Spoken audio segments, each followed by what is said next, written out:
everyone. So as promised, we're going to do a review today for exam 2. I mentioned this in the chat last class, but I don't have time to cover absolutely everything, so I'm just going to kind of highlight the topics that you pointed out.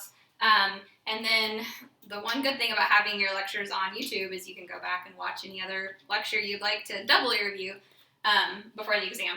So let me start with just some notes about how the exam is going to work. That way you have these at the top of the class. So first note is exam 2 is going to cover chapters 5 through 9. So these are the chapters you need to focus on. If you have not read the textbook chapters, make sure you actually do that. If you need to rewatch lectures, go back and do that. Make sure all the exercises for these chapters are clear. And then that's kind of what you're camping out on up until the next exam. There's going to be 21 questions. So approximately the same length as the previous exam. Similar to the previous exam, the exam is going to be administered on Blackboard, and you need to access it through the Lockdown browser. So if you're having trouble with this last class, make sure all the kinks are ironed out. Go into the Lockdown browser, navigate to Blackboard from there. The exam will be posted at the start of the class time. You'll have until the end of the class time to finish the exam. At the top of the browser, I'm going to doubly make sure that there is a little calculator up at the top. You can click that calculator and you can use the built-in calculator tool on the browser. You cannot have any other materials out. So this means your textbook needs to be put away, your class notes need to be put away, your own personal calculator needs to be put away. Everything needs to be off of your workspace other than a blank sheet of paper for doing your math work and a piece of a pencil or a pen to write with. I am going to treat you like adults in this class. I'm not going to require a webcam for a number of reasons. So just be people of integrity and don't cheat. If I catch you cheating or if I suspect cheating, I have no problem at all reporting you to the university, having that go into your permanent file and failing you from the class. Do not cheat. Again, I come down hard on this, and you all know what cheating is. You know you're not supposed to do it. If you do it, you take the risk of getting into big trouble, and that's just a very lame thing to do. So don't cheat. If you have issues with the exam while you're taking the exam, you can reach out to me through email, and then you know how to contact me up until the exam. So if you have other questions about logistics, let me know, but this is just kind of a brief overview of how it will work. So for the review today, I'm going to, again, hit the topics that you mentioned, and then if you need extra review or practice, let me know, let the SI leader know, and we can kind of get you up to speed on everything else. So the first topic we're going to hit is elasticity. There are a number of types of elasticity, but no matter what type you're looking at, it always kind of follows a similar pattern. So you're always going to look at the blank elasticity of blank. So it might be like the price elasticity of demand. It might be the price elasticity of supply. It might be income elasticity of demand. So we're always going to have like the A elasticity of B, and B is always going to be a quantity demanded or a quantity supplied. So we usually just abbreviate this to demanded or supplied. So you might have price elasticity of demand, you might have price elasticity of supply, you might have income elasticity of demand, and so forth. Okay, all types of elasticity are measuring how responsive B is to a change in A. So if we're looking at the price elasticity of demand, then we're measuring how responsive quantity demanded is to a change in price. If we're looking at income elasticity of demand, we're looking at how responsive quantity demanded is to a change in income. Okay, so to measure responsiveness, we're always going to take the percent change in effectively B and anchor that by the percent change in A. So for example, if we're thinking about the price elasticity of demand, that's going to look like the percent change in quantity demanded over the percent change in the price. This is price elasticity of demand. If we're looking at income elasticity of demand, then that would look like the percent change in the quantity demanded over the percent change in a person's income, and so forth. So there's a whole bunch of different flavors of this same thing. So this is flavors of elasticity. Okay, depending on what type of elasticity you're looking at, you're going to be able to eke different types of information out of the elasticity. So let me kind of give you a really quick rundown of how this would kind of pan out. Okay, so if we're looking at the price elasticity of demand, then recall that when you're calculating the price elasticity of demand, this is the one type of elasticity where you put an absolute value around the ratio. And then what you're going to do is you're going to take the overall magnitude of the ratio, you're going to compare it to 1. If the whole ratio is bigger than 1, that means we have a good that has an elastic demand. If it's less than 1, we have a good that's an inelastic demand. So this tells us whether a good's demand is elastic or inelastic, and then based on that, we also know if a given company raised the price of that good, whether their total revenue would increase or decrease. If we had the price elasticity of supply, then you would take the ratio, there would be no absolute values around it. You would compare the magnitude of the ratio again to the number 1. If the ratio has a magnitude that's greater than 1, again, similar to before, you'll have an elastic supply. If it's less than 1, you'll have an inelastic supply. Okay, if you were looking at income elasticity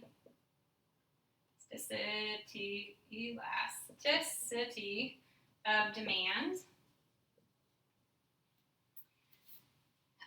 you would have a ratio, and for this ratio, you would compare the value of the ratio to 0. So for these two, you're comparing the ratio to 1. For this, you're comparing the ratio to 0. What that means is you're looking at whether the overall ratio is positive or negative. Based on whether the income elasticity of demand is positive or negative, that's going to tell you whether the good that you're looking at is a normal good or an inferior good. And I'll give you one more here. You could also look at a cross-price elasticity of demand. Cross-price elasticity of demand says if the price of another good changes, how does that affect the quantity demanded of a particular good? Okay, for cross-price elasticity of demand, you're going to have a ratio again that you calculate. You're going to take that ratio, you're going to compare its value to 0. So for these two, you're comparing the number to 0. For these two, you're comparing the number to 1. For cross-price elasticity of demand, if the whole ratio is less than 0, that means the two goods in question are complements. If it's greater than 1, then the two goods that you're looking at are substitutes. Okay, there's going to be equations that you can use to calculate percent changes. So I'm going to give you the general kind of structure of the equation, and then you can take the structure and you can apply it to different variables that you need depending on the elasticity you're looking at. So if you're going to have, for example, like a percent change in quantity demanded over a percent change in the price, this would be price elasticity of demand, then to get the percent change in something, you take the second demand, you subtract from that the first, anchor that by the first demand. That's going to give you numerator. For the denominator, you use the same bones. So percent change is always the second thing that you observe minus the first thing you observe divided by the first thing. So this would be price number 2 minus price number 1 divided by price number 1. So the bones, these are the bones right here. For all elasticities of demand, you're taking a percent change in something divided by a percent change in something. To numerically calculate a percent change in something, you use the bones, where the bones are you take the second value of the thing minus the first value of the thing divided by the first value of the thing. Okay, so let me give you one kind of math example so you can practice. So, example, suppose at an initial price, so if I have initial price, this would be price 1 of $10, there are 2,000 units demanded. So the initial quantity demanded, I'm going to suppress the D for demanded, but the initial quantity demanded is 2,000. And then after the price rises, so this is a secondary price, after the price rises to 12, the quantity demanded falls to, we'll say, 1,000. Okay, if I ask you calculate with these numbers the price elasticity of demand, then you're going to take the percent change in the quantity demanded divided by the percent change in the price. Okay, if you're going from 2,000 to 1,000, that is a 50% decrease. So this would be, the numerator would be have negative 0.5, 50% decrease. Note that the bones, to get a percent change in this, is you take 1,000 minus 2,000 divided by 2,000 gives you negative 0.5. Okay, the denominator for the price elasticity of demand is the percent change in the price. So if you start at a price of 10 and you go up to a price of 12, that's a 20% increase. So this would be consistent with positive 0.2. Okay, recall the bones. The bones say the percent change in the price is P2 minus P1 divided by P1. So 12 minus 10 is 2. 2 divided by 10 is 0.2. Okay, from there you can pull out your calculator.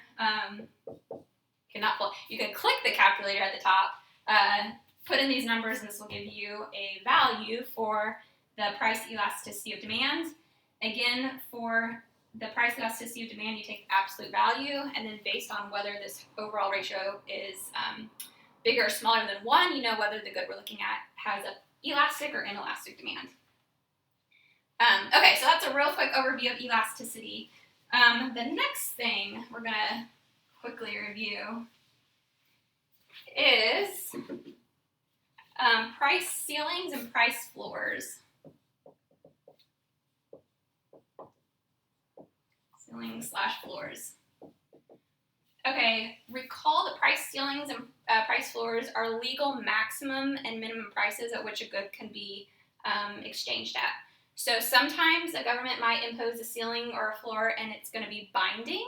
Sometimes it might not be binding. That's based on whether the ceiling or the floor is above or below the equilibrium price that naturally materializes. Okay, so for a price floor will be binding if,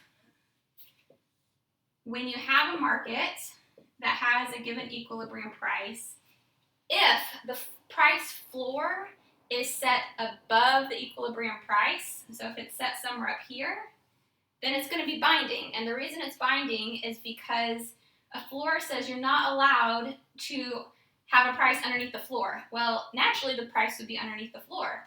So this is going to be a binding price floor. A binding price floor means the market is going to have to obey with the regulation. It's going to have to move the price up to the floor.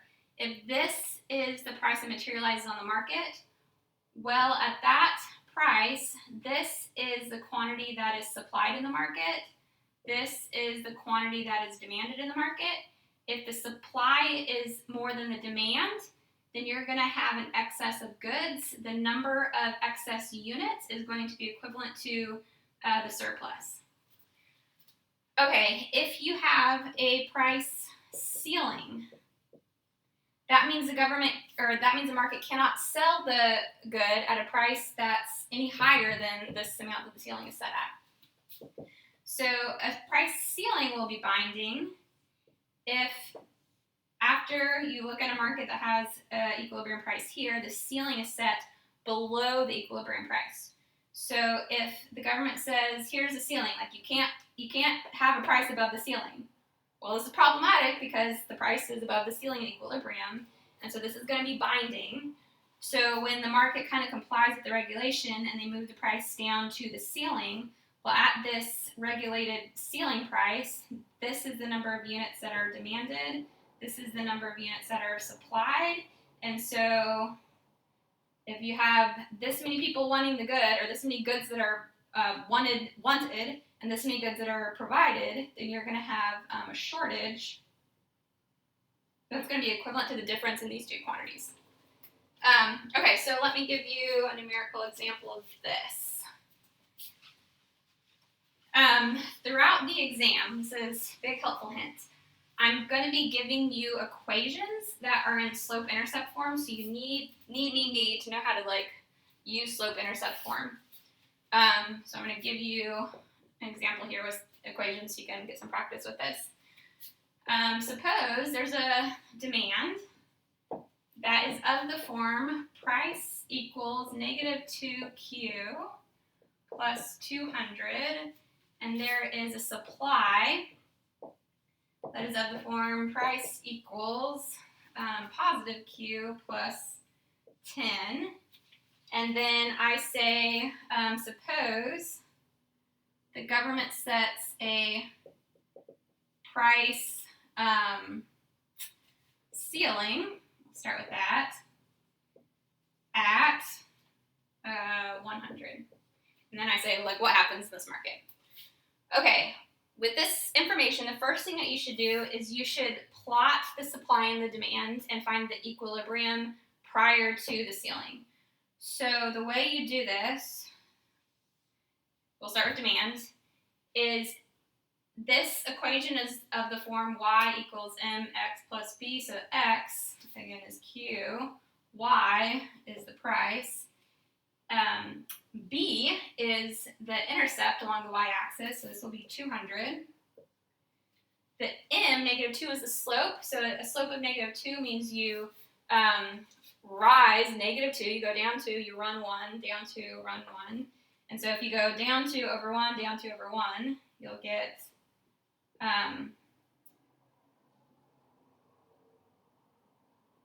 make sure these line up. You'll get a slope that's kind of steep and it hits the horizontal axis at 100, and this would be the demand curve.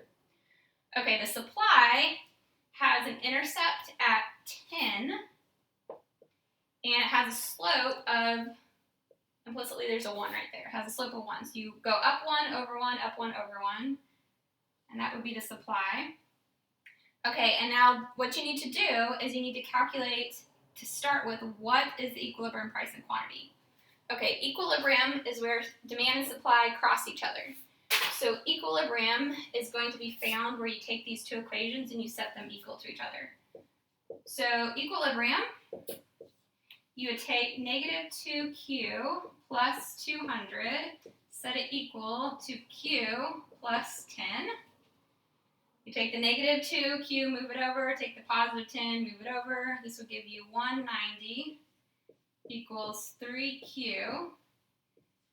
Q, in this instance, you click the little calculator icon, take 190 divided by 3, and you would get 63.3. And the test I'll give you numbers that don't trail off into infinity, but this is just so you can see how it works. And then to get, okay, so that gives you equilibrium quantity at 63.33333. To get the equilibrium price, you would take this quantity, you would plug it into either one of these equations, and it will give you the same price. So if you take 63.3 plus 10, that will give you a price of 73.33333. Okay, so now let's think about this ceiling that the government has introduced. So if the equilibrium price is $73.33 and the government has a price ceiling at 100, then that means that up here at 100, the government says you cannot charge a price anywhere above 100. What happens in this market? They say, got it, we're good, we're not doing that, and this is not binding because the equilibrium price is below the ceiling. Again, the ceiling just says you can't get above this level. Like, all of this region is like off bounds. Well, we're in bounds, so this is not binding. Okay, what if the government changed this to a price floor. Okay, if this 100 was a floor, then that would be like the government saying, you cannot operate anywhere below the floor. Well, this is bad news because this is the out-of-bound region now, and we're operating in the out-of-bound region. So a $100 price floor would be binding. Okay, to figure out whether there would be how many units you'd have in excess or in shortage, what you would do is you would take the 100, you would plug it in for the demand and figure out what is the quantity demanded at a price of 100. Then you would take the 100, you plug it in for the supply and figure out what is the quantity supplied at a price of 100. So at a price equals 100, let's figure out what the demand would be. So the demand would be, we're plugging in the 100 for the price, then we have negative 2Q plus 200. Okay, so if you take this 200, you move it over here, then you would have negative 100 equals negative 2Q, Q equals 50. This is going to be the number of units that are demanded at a price of 100. So that means that at a price of 100, the demand is going to be 50. So this is quantity demanded. And now let's do the same thing for supply. So you would take the supply equation, you'd plug in the 100 price, and then that's going to be equal to Q plus 10.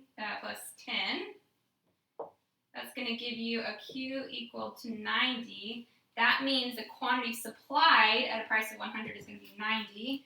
So at a price of 100, the quantity supplied is 90. Okay, so if you have this many units demanded, this many units supplied, well, that means you've got an excess supply of 40. So you're going to have up here a surplus that's equal to 40. So 40 is just the difference between 90 and 50. Okay, so you can do the same thing with price ceilings and price floors that are underneath the equilibrium. The mechanics of how it works is exactly the same. You just take, if it's binding, you would just take the binding price, you plug it into supply and demand, figure out what the quantity demanded is, quantity supplied is. The disalignment of those two is going to give you the amount of the shortage versus or surplus, depending on if it's a floor or a ceiling that's binding. Okay, so that is overview of price ceilings and price floors. The next thing, look at my notes here. The next thing is tax burdens. So,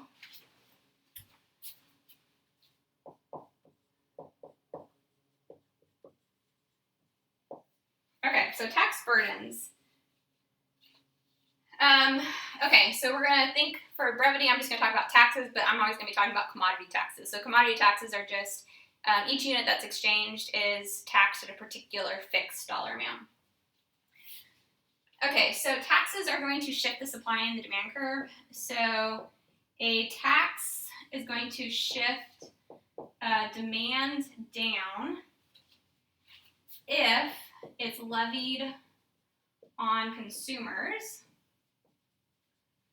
and a tax will shift supply up if it's levied on suppliers. Okay, why is this the case? So the idea is you have some market with an equilibrium supply and demand. Okay, if the government comes in, they levy a tax on consumers, that means that the consumers are the one who are actually going to have to take home their money at the end of the day and then write the check to the government out of the money that they brought in.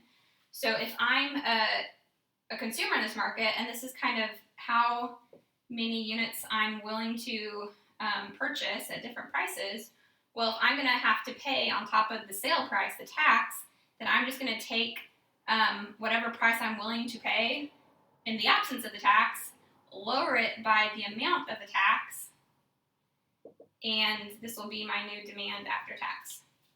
Okay, so note how this would change a demand equation.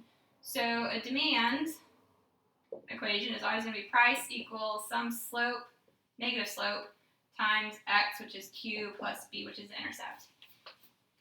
If there's a tax that's levied on demanders, demanders are just taking their demand curve, they're just moving it down by the amount of the tax. This line has the same slope as originally, so this m doesn't change, but it has a different intercept, and the intercept specifically is t units lower than it was before. So that would move the demand equation to price equals the original slope, which is negative, and then the intercept would be the original intercept minus the amount of the tax. Okay, so if you're trying to find a new equilibrium, you'd have to use this new equation. Okay, think about what would happen if the government taxed a supplier. So if the government taxed a supplier, then the supplier is going to have to take all their revenue, and then out of that, they're going to have to write the check to the government. So graphically, you would have your original demand supply. The supply curve represents the number of units I'm willing to sell at different price points. If I know that I'm going to have to write a check to the government for $T for each unit that I sell, then I'm just going to take my sticker price, I'm going to up it by the amount of the tax. The supply curve will shift up by the amount of the tax, and you're going to kind of have something like this going on. Okay, think about how that would change the supply equation. So the supply equation is of the form price equals m, which is a positive, the slope is positive, times x plus b. If there's a tax that's imposed and you shift the supply curve up, the slope doesn't change, so m stays fixed, but the intercept goes up by the amount of the tax. So you would take this intercept, and to it you would add the amount of the tax. So you would have the price equals mq plus b plus t, because you're moving up by the amount of the tax. Okay, the burdens. The burdens are going to be equal to how much each side of the market's effective price changes after the tax. Okay, so burdens are going to be how much the amount that suppliers, demanders pay, I'll put get or pay, minus any amount they have to give to the government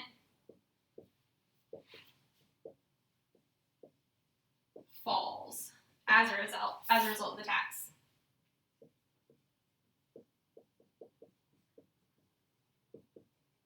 Okay, so let me give you kind of two side-by-side pictures here to demonstrate this. So suppose we have a tax on consumers. So we've got a supply, we've got a demand. If there's a tax on consumers, the demanders, that means they're going to take their demand curve, they're just going to move it down by the amount of the tax, and we're going to get some new demand that's equivalent to the demand of the tax, and this will give us a new equilibrium price. This will be the price after the tax. This was the price before the tax. Okay, now let's think about the burdens. Okay, this demand curve shifted down by T. So that means if we anchor ourselves at the new quantity after the tax, well, the difference between the demand at this quantity before and after the tax is exactly equal to T, because that's how much the demand curve has shifted. So consumers, start with them. Actually, let's start with producers. Producers are easier to think about. So producers, originally they were getting this many dollars per unit they sold. Now they're getting this many dollars per unit they sold. So the amount they're bringing in per unit is falling by this much. So that's going to be producer burden. Okay, for consumers, on the surface, it looks like this is good for them because they used to be having to pay P dollars per unit. Now they're paying less than that. But the catch is, although they paid this amount at before the tax, they pay this amount, but then they have to like pay an extra T dollars. So we're going to go up T units to the government. And so really, after you pay the extra T dollars, this is kind of their effective price. Whereas originally their price was down here. So they're paying this much more than they were before the tax was levied. So this is going to be consumer burden. Okay, note that if you add consumer burden plus producer burden, it's going to add up together to get the whole overall tax. And then another feature that you should just be aware of is elasticities tell you which side of the market is going to bear the bigger burden. But basically you would calculate this height versus this height, add them up together, that will give you the overall tax rate, and then each leg will tell you the amount of the burden on that side of the market. Okay, what would the burdens look like if the tax was levied on the other side of the market? So if the tax was levied on suppliers, then the suppliers would take their sticker prices, they would up them by the amount of the tax. So you'd have a new supply curve here. That means originally, this was the price of the market before the tax. The crosshairs move from here to here, so this is the price in the market after the tax. Okay, now let's think about burdens. Okay, if this is the crosshair in the market after the tax, we're going to anchor ourselves with this quantity. Let's think about consumers first. So previously, consumers were paying this many dollars for each unit before the tax. After the tax, they're paying this many units. So the difference between their pre-tax price and their post-tax price, this is how much extra they're having to pay, is the consumer burden. For the producers, well, to start with, it looks like it's kind of good for them because producers are selling the goods, so the amount they get is like higher than it was before. But although they're bringing in PT now, out of PT they have to pay T in the tax. So they're going to bring in this high price, but then they're going to have to subtract from that T because they're writing the check to the government for T. So if you take this price and you subtract T from it, you get down to here. So this is kind of like the effective price that sellers are getting after the tax, whereas they used to be getting this amount. So this little leg here is going to be equivalent to the producer burden. And again, if you add up the blue and the green legs, in total they should equal the amount of the tax. Okay, so now let me give you a numerical example so you can get some practice with this. Suppose we are levying a tax on suppliers.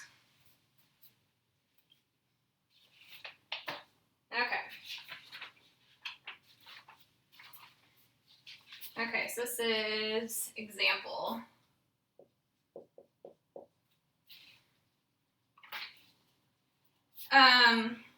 Okay, so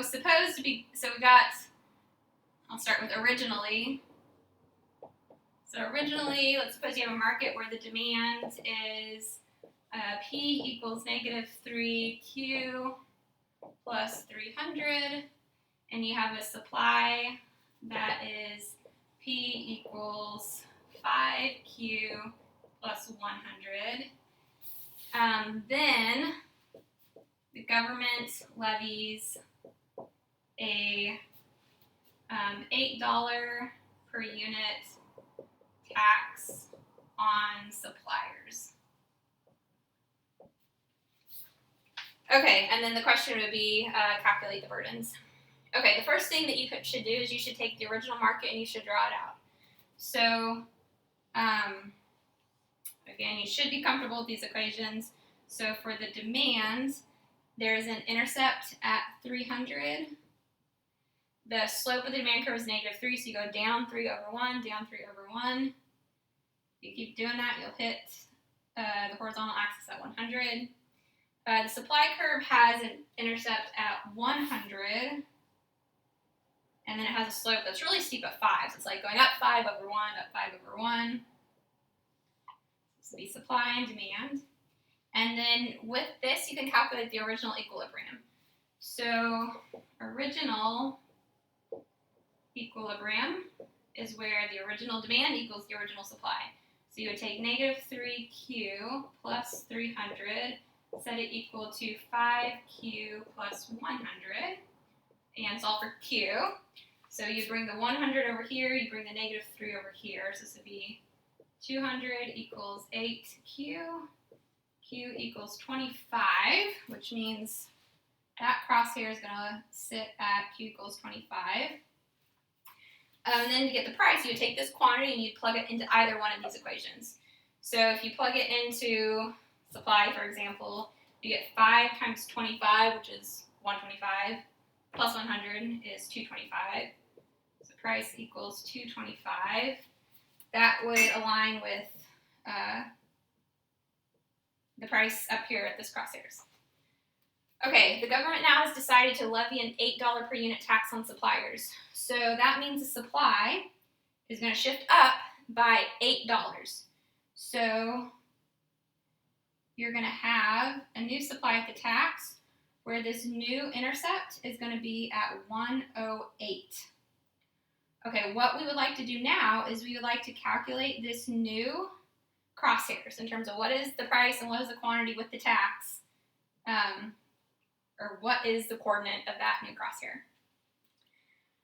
Okay, so let's calculate the post-tax equilibrium. So the post-tax equilibrium. So the post-tax equilibrium is where the original demand equals the new supply. So the original demand is negative 3Q plus 300. You set that equal to the new supply. The new supply is just the old supply moved up by 8 units. So this intercept just moves from 100 to 108. So we're going to set original demand equal to 5Q plus 108. And then you solve for Q. So you're going to have 192 equals 8Q, which is going to give you Q equals 24. You take the 24, you plug it into one of these two equations.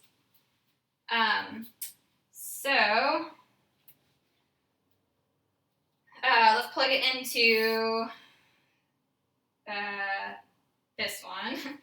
So if you take this and you plug in right there 24, then you would get the price equals negative 3 times 24 plus 300. This would be negative 72 plus 300. That's going to equal 228. Okay, so this 228 is going to be the vertical distance of this new crosshair right here, 228. Okay, now let's think about the burdens. So it's always easiest to first calculate the burden of the side of the market that does not have to pay the tax. Because for the side of the market that doesn't have to pay the tax, all you have to do is compare the original price to the old price, or the original price to the new price under the tax. So for this example, it's the suppliers that are paying the tax. So let's just calculate the consumer burden first, because the consumers don't have to worry about the tax in terms of writing a check to the government. So the consumer burden, well, originally, consumers were paying $2.25 per unit. Now they're paying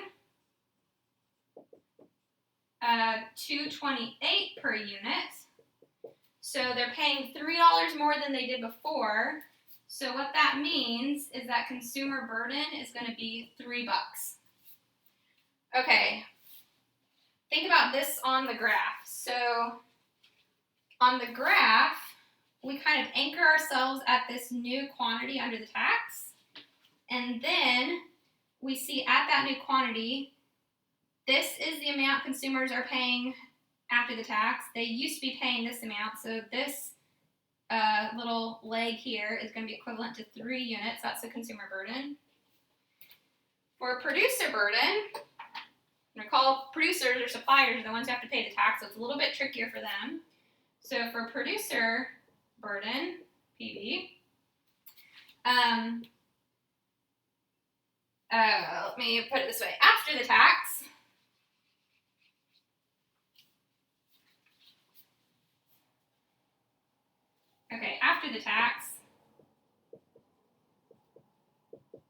producers get a full $228 per unit, which is higher than what they're originally getting. Originally, they're getting $225, which is $3 more than before. Move over here so I can stand up. But even though they're bringing in $3 per more off the bat, they're on the hook for the tax. So they have to take out of their profit of $3 per unit the amount of the tax, which is $8. So really, they have to like subtract 8 from this. So after the tax, producers get a full $228 per unit, which is $3 more than before. But from this, they have to pay the government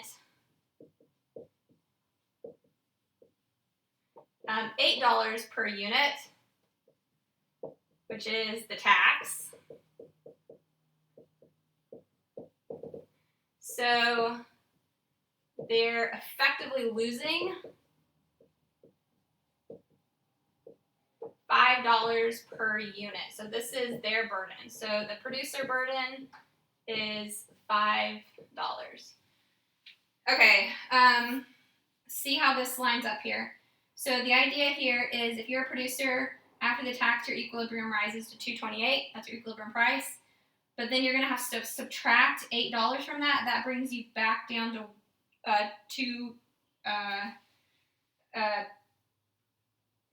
$220.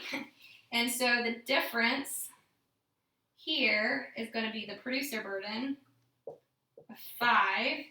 And then note, if you add up the consumer burden plus the producer burden, 3 plus 5, you get $8, which is the amount of the tax.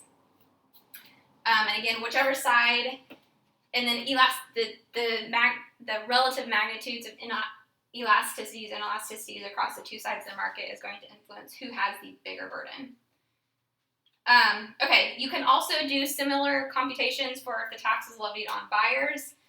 What you would do there is you would take the demand curve, you move it down, find the new equilibrium, and then keep on going with the similar intuition as this. Okay, so that's tax burdens. The next thing somebody asked for was how to calculate surpluses. So consumer surplus, producer surplus, total surplus.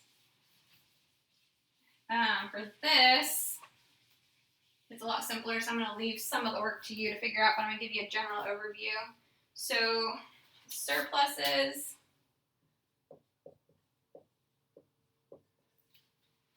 Let me switch over here. Okay, so for surpluses, what we've got is, first of all, some things you need to know. So surpluses are calculated based on areas and particular regions of the graph. So you're going to need to know how to calculate the area of a triangle. You're going to need to know how to calculate the area of a rectangle. So this is memory work, the area of a triangle and area of a rectangle. So in case you forgot, area of a triangle is 1/2 base times height. Area of a rectangle, if you don't know this, you're in trouble. It's just the base times the height. Okay, so what we've got here is if you have a market that has linear supplies and demands, then you're going to have some equilibrium. Okay, The consumer surplus is always going to be the area that is going to be the area that at the prevailing quantity is underneath the demand curve and above the price. So this would be consumer surplus. How do you find the area of that triangle? You take the intercept, you subtract from it the equilibrium price, that's the height. The quantity, the prevailing quantity, is the base. So you would take 1/2 the base times the height, that would give you the area of consumer surplus. Okay, producer surplus is going to be the triangle where at the prevailing quantity, you find the area that's underneath the price and above the supply. So this is producer surplus. How do you calculate the area of this triangle? Well, the height is the equilibrium price minus the intercept, the vertical intercept of the supply curve. And then the base is, again, the prevailing quantity, and then you would calculate 1/2 base times height. Sometimes rectangles are relevant, so know how to calculate the size of a rectangle. And let me see if I have a really quick example to give you. I'll give you a really quick example so you can just see this with math. Okay, we're going to use equations again just so you get more comfortable with them. Okay, so let's do example here. Suppose you have a demand equation that's of the form price equals -1/25Q plus 10, and you have a supply it's of the form price equals 1/5 Q plus 1. And then the question might say, what is consumer surplus, producer surplus, and total surplus? Okay, first thing you do again, draw it. So demand has an intercept at 10. It has a slope of -1/25. So that means you go down 1/25, down 1/25, and you just keep going. So it's going to have a very kind of shallow slope. The supply curve has an intercept at 1. It has a slope of 1/5. So that means you go up 1/5, up 1/5. Be the supply. Okay, with this, you can calculate the equilibrium price and quantity. How do you do that? You set these two equations equal to each other. So the equilibrium would be -1/25Q plus 10 set equal to 1/5 Q plus 1, and you would solve for Q. So a helpful math trick is make sure that if you're trying to add or subtract fractions, make sure the fractions are set up so the denominators are the same. So if we want this fraction to be such that the denominator is 25, you just multiply the top and the bottom by 25. So 1/5 is equivalent to 5/25. Bring the -1/25 over here. You're going to get 6/25Q. Bring the 1 over here, 9. And this will give you Q equals 37.5. You take the Q, you plug it into either the supply or the demand to get the price. And the price is going to be 8.5. That gives you the original equilibrium. So we're going to have the equilibrium price of 8.5, equilibrium quantity at 37.5. Okay, now consumer surplus, producer surplus, and total surplus. Okay, consumer surplus is going to be the area of this triangle here. So consumer surplus is going to be, again, let's just take the equation, 1/2 base times height, and start plugging stuff in. So the base of this triangle here is the equilibrium quantity of 37.5. The height of this triangle is the difference between 10 and 8.5. So it would be 10 minus 8.5. You click the calculator icon at the top of your browser, ask it to do the multiplication for you, and this gives you a consumer surplus of 28.125. Okay, producer surplus is the area of this triangle down here. Okay, so the area of triangle is 1/2 base times height. So we're going to take 1/2 and multiply it by a base of 37.5. And we're going to multiply that by a height of, and the height of this triangle is the difference between 8.5 and 1. So it's going to be 8.5 minus 1. And then click the calculator icon, and it will give you a value of 140.625. Okay, total surplus. There are 2 ways you can calculate this. If you want to check your work, I would recommend doing it both ways and verifying that they give you the same answer. Okay, total surplus is equivalent to consumer surplus plus producer surplus. So you could just add up these 2 numbers. So you could add up 28.125 plus 140.625, and that will give you 168.75. Okay, there's another way to calculate total surplus. Total surplus is this big triangle here, so we can calculate the area of that big triangle. So it's 1/2 base times height. Okay, 1/2. What is the base of this triangle? It's 37.5. What is the height of this triangle? It's the difference between 10 and 1. So it'd be 10 minus 1 or 9. If you click the calculator icon and you do this math, you're going to get 168.75. That's the same number that you would have gotten if you just added these 2 things up. So if you want to cross-check your work, that's a great way to do it. Okay, very last thing that I'm going to give you a quick overview on is tariffs. So we covered this last class, so I'm going to quickly draw you the picture again, and then if you need to practice it more, just watch the last lecture one more time, and then that'll be the end of the review. So tariffs. Okay, so recall tariffs are, they're basically taxes, but they're taxes that only apply to trade, and specifically they only apply to imports. Okay, so here I'm going to just draw you the picture, and then you've probably done enough math today where you can figure out how we actually calculate things. Okay, the idea is if you had no trade, start with that as the baseline, then you would have some domestic supply of a good, you'd have some domestic demand of a good.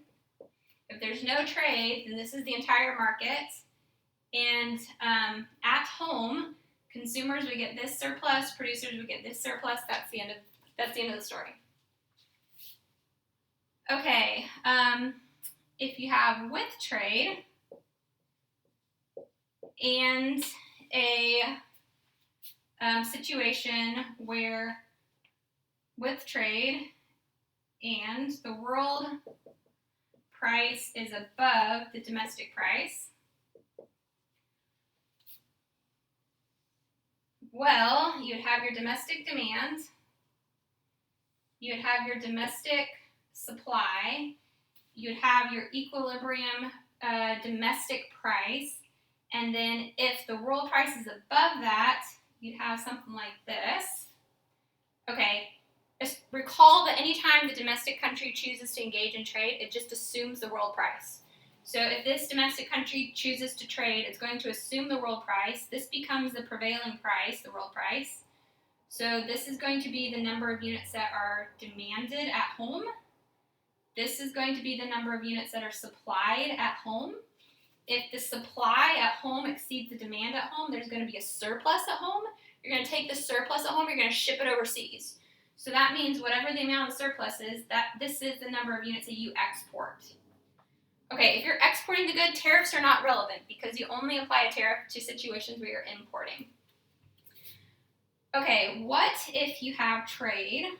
So you have with trade, and you have a world price, erase this for space, and you have a world price that is less than the domestic price.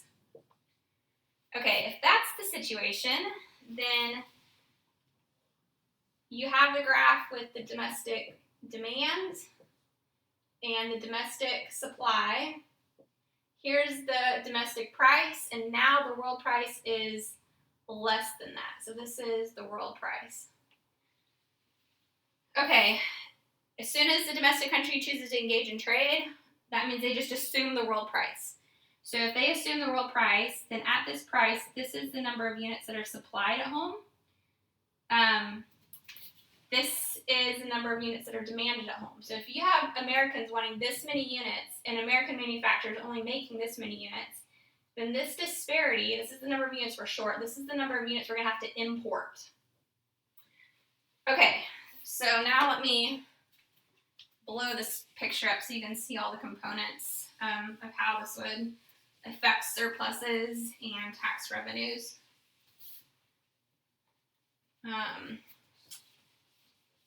Okay, repetition will be good. I'm going to draw this picture one more time. You can see it kind of constructed from baseline, and then I'll make sure you can visibly see all the necessary things. Okay, so now what we're thinking about is same situation. Let's just trace the areas of consumer surplus, producer surplus, total surplus, government tax revenue, and all that. Okay, so if you've got this going on, and this is the world price, this is the domestic price. As soon as the domestic country trades and assumes the world price, they start supplying this number of units at home. They start demanding this number of units at home. As a result, they have to bring in this many units from overseas. These are the number of imports. Okay, if they're importing and the government slaps a tariff on them, well, what's going to happen is that the world price is going to be paid at home now because we've assumed the world price, but then on top of the world price, there's going to be the amount of the tariff. So the world price line is going to shift up by the amount of the tariff. Okay, so this is going to affect surpluses. So what's going to be the case now is that domestic consumers are going to have a surplus. That's the area underneath the domestic demand curve and above the new effective price. So if there's a tariff slapped on the market, then this is the world price, but then the tariff is added on top of it. So this is kind of like the new effective price. So this is going to be the triangle whose area is equivalent to the consumer surplus. Okay, for producers, the producer surplus is the area that's above the supply but below the prevailing price. So if this is the prevailing price of the tariff, then the area of this triangle is going to be the producer surplus. And then there's going to be one other important little rectangle. That's why you need to know the area of a rectangle that's relevant here. So the government tax revenue is going to be equivalent to the number of units that are imported. So it's going to be imports times the tax or the tariff amount that is applied to each unit that's imported. Okay, so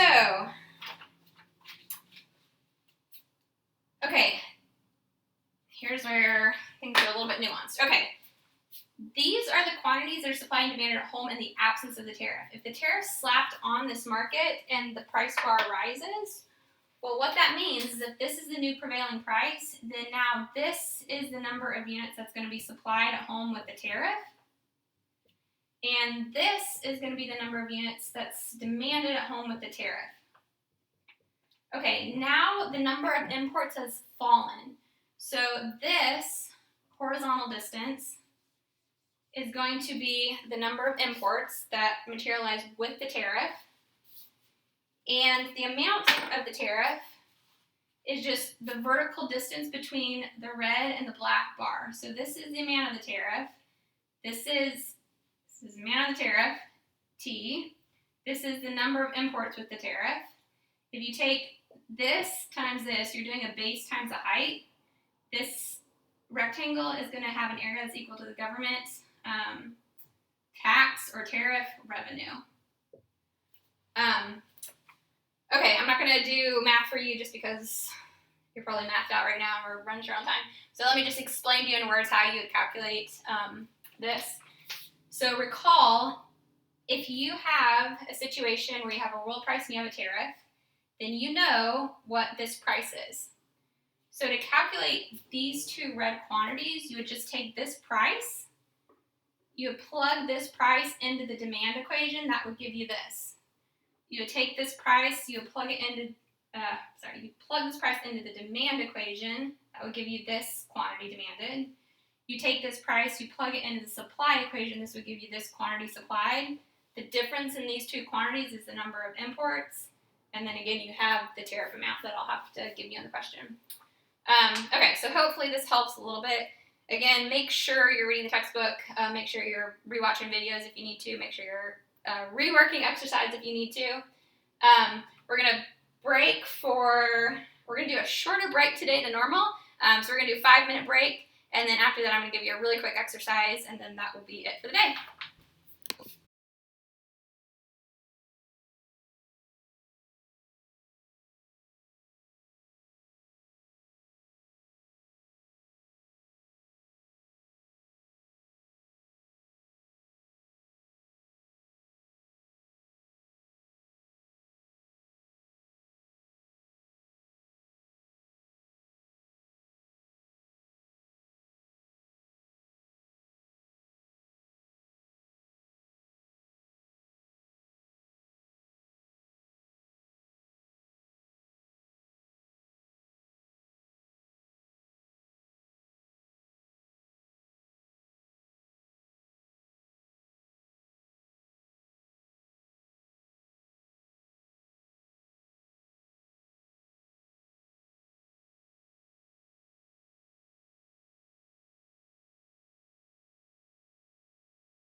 Okay, the exercise for today is going to be a commitment apparatus. You're not going to have to do any work. What I want you to do is I want you to think through the content from chapters 5 through 9, and then think of one topic in particular that you're kind of confused about or you're not 100% clear on, and then it's a topic that you want to commit to studying before the exam. So in the blank, just think of the topic that you're not 100% clear on, and write in the blank, I'm not 100% clear on total surplus. And then that is going to be the topic that you commit to just reviewing before the exam. So nothing difficult, but I just want you to think through what areas do you need to work on before the exam. Again, if you have questions about anything, reach out and I'm happy to answer questions. Also, attend SI sessions because those will be helpful for you. And I will see you at the exam.